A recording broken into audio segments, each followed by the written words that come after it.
is. Alright, we're recording. Perfect. So, hello everybody. Yeah, I was trying to make videos more often with this channel.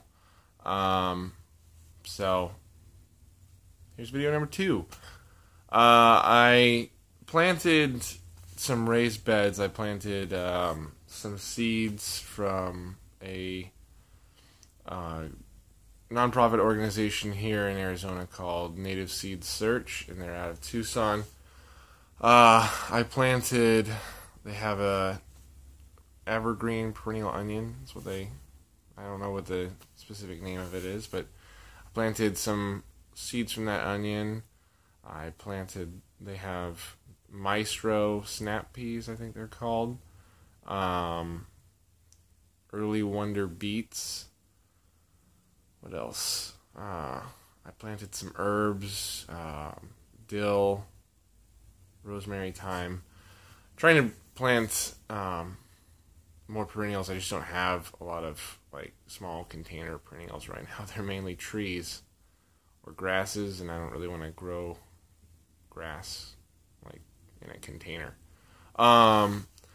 Anyhow, I figured I'd show you the gardens starting out, what they look like. I just put the seeds in, I think on Saturday or Sunday. So there's not a lot going on right now, but I think we had our first frost last night, so we'll see how things go. This is kind of my first swing at growing seeds here in the low desert in Arizona outdoors. So we'll see what happens, but I'll keep you posted on that. I've also got some other projects coming up by a lot of people. I've seen a lot of videos where people have made like, solar air can heater things basically.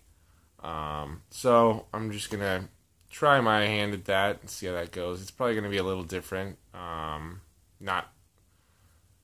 Not like extraordinarily different or anything. All those videos look great. So, just search for that, check it out or something. But I think mine will just be different because I'm going to be using mainly scrap wood, like I do with a lot of things so far. And then I will show you today, I'm going to make a little trellis out of some scraps from this pallet that I tore apart to make the container, the raised bed container, and then I'm gonna lace that with baling wire to try to make a little improvised trellis. Just see how it does. I don't know. It may do terrible, but I'm trying to do things as cheap as possible, and even better, free when possible. So we'll see how it turns out. But yeah, let's go outside and I will show you my raised beds. Alright, cool, let's do it. Alright, so this is the big container here. Raised bed. See, that's the scrap pallet that I was talking about that I plan on. I'm gonna, oh, there goes another lizard. Love the lizards. And don't even know if you saw him. Perfect. I plan on attaching it, just with some wire to that tree. And maybe putting some scrap fabric or something around the wire so it doesn't cut into the tree. Of course, as the, peas weigh on it and pull the pallet this way. Don't want that tree to get hurt. And then I just plan on kind of lacing the wire a little bit, maybe, one strand up there, one strand down there, and maybe 2 for each of these, rectangles there, if you will. So, yeah, we'll see how that goes. I'm really not too worried about it. I think, if I remember correctly, I think these peas can actually just kind of spread out it's just an option to trellis them. Most peas you do need to trellis. I think these ones I got specifically because I didn't feel like trellising them, but now I do, so great. We'll do that. And also, these smaller little beds here, these little boxes, I salvaged this setup from these containers were sitting out behind a grocery store, and I was driving one day and I saw them in the back there, so I put them in the back of my truck and I fixed up the broken boards a little bit here, you know. These screws obviously stick out a little bit, but I don't plan on just, you know, putting my hand in there wildly, so I'm not too worried about it.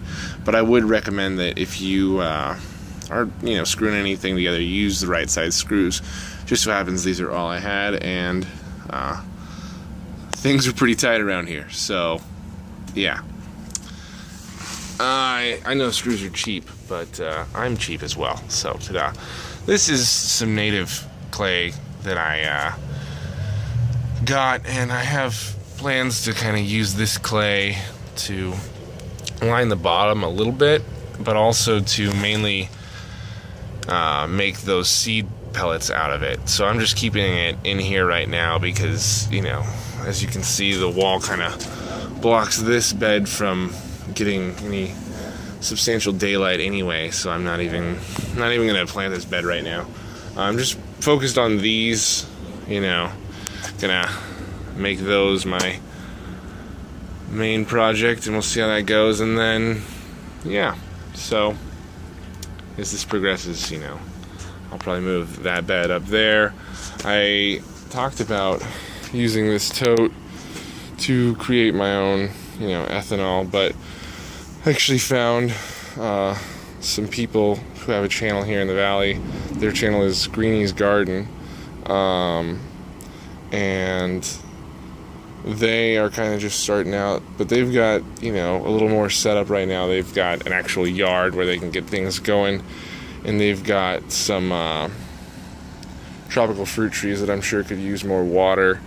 And this is a pretty big sized tote, so they can, you know, hook it up to their gutters and collect some rainwater and use it that way. And I'd rather see it put to good use than just sitting over here wasting space until I have somewhere to use it. So these totes aren't too expensive. I can get another one eventually. I'm not too worried about it. But once that tote's gone, I plan on moving that garden up there.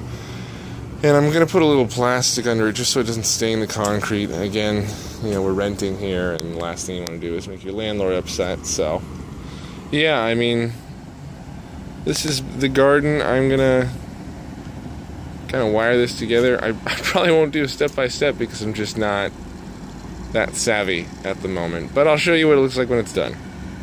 Ta-da. Alright. Alright, well, here it is. Not sure how well you can see that. Yeah, I just took the wire and basically just kind of wove it. I don't know if you can see that one. Yeah, just kind of wove it around, you know, and through all these boards. So now, you know, if you look inside the wooden squares, there's sort of a crosshair there where there's four smaller squares, almost like a window, you know, like classic magical window with XY coordinates in it or whatever. And then, you know, since I made this container here out of old pallet boards, there were all these holes that the nails were formerly in. So I just tied in the wire from the vertical axis into the holes there in the wood, just to kind of give it a little more support and hopefully to encourage the vines to go up there a little more. You know, and I looped it around the nails in certain areas. So we'll see how it holds up. On the back of the tree, I've got, let's see here, I've got this old cloth here, just sort of adding a little bit of padding and protection here so that the wire doesn't cut into the tree too much. I could have used you know, a scrap of hose or something like that, but I don't exactly have a scrap of hose lying around. So, I used what I had. And I guess I didn't mention before, but I've just been experimenting with putting these burlap sacks over the boxes at night, just to try to give them a little more insulation and keep whatever frost does come off of them. So hopefully that'll help the plants through germination. In a few of the catalogs I've looked at for seeds, they kind of recommend that you cover the seeds for the first 2 weeks or so. I haven't exactly been doing that, as you can see. Just kind of covering them in at night, tucking them in. I don't sing to them. I could sing to them, but I don't. I don't really know what sort of lullabies plants like, so I don't want to confuse them with, you know, the itsy bitsy spider and have them think that a bunch of spiders are going to come while they're sleeping, because that probably wouldn't be good for how the plants turn out. Alright, little plant humor there. Anyhow, so that's this project done. Now, when my partner gets home, she will think, oh my god, you didn't actually just sit around and do nothing all day, that's great. And I'll say, yes, I did not do that. I actually did something, and I'm sure I'll get a big hug for it. Alright, well, like I said, I'll try to keep coming out with videos on the projects I'm doing around here. Hopefully this will actually motivate me to finish a lot of the projects that I've just been keeping on the back burner, and I'll keep you updated with how these plants are growing. I've got some azomite in the compost, and right now these are just in compost, I should say that, I guess. These, I put paper bags in there because there's these gaps in the sides of the boxes. If you can see that. I'm not sure how well that turns out, but there's all these gaps in the slats, so I just put in the paper bags just so, you know, they would add to the soil retention a little bit, and it'll just kind of come out of there. There's also some gaps in the bottom, if you can, that may be too dark. You can see in there, and I'm kind of hoping that, you know, maybe some worms will find their way up through there. I mean, they're pretty small gaps, so that may be a lot to hope for, but fingers crossed anyhow. So yeah, it's just azomite, compost. This big box has some of the native clay on the bottom. And this is all kind of experimental, so I'll let you know how it goes. Yeah, and thanks for checking out the video. Thanks for sticking with me on this tour of my tiny little garden and my lattice construction project. Okay, until next time, have a good one.